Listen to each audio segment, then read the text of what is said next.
નમસ્કાર, સત્યમેવ જયતે લાઈવ ન્યૂઝમાં આપનું સ્વાગત છે।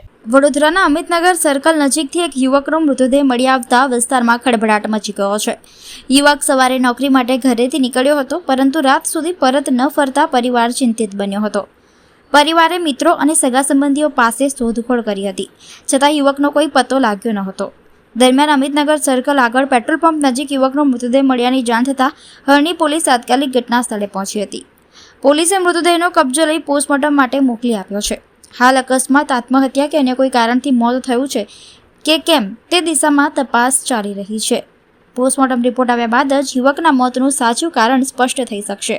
મને રાતે મેં એને જોવા નીકળીને સવારે 8:30નો ગયો હતો, તો આવ્યો નહીં। તો મેં ફોન કર્યો ને તો 11:30 વાત થઈ અને 3 વાગે વાત થઈ કે મેં કામ પર છું। પછી 7-8 વાગ્યા, પછી 9 વાગ્યા રાતના, પછી 10:30 મેં નીકળી જોવા।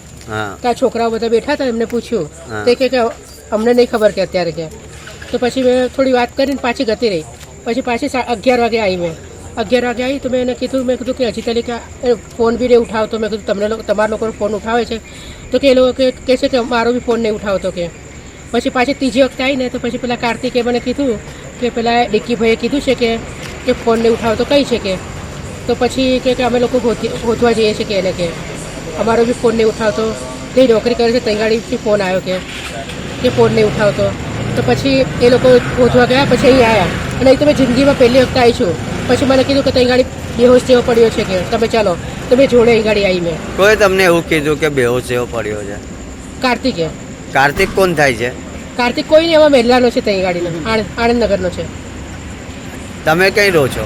આણંદનગર જઈએ છીએ અમે બી, આણંદનગર કાર્તિકભાઈ। આજે તમારું વિસ્તારનું નામ શું છે? આણંદનગર કારેલી બાગ।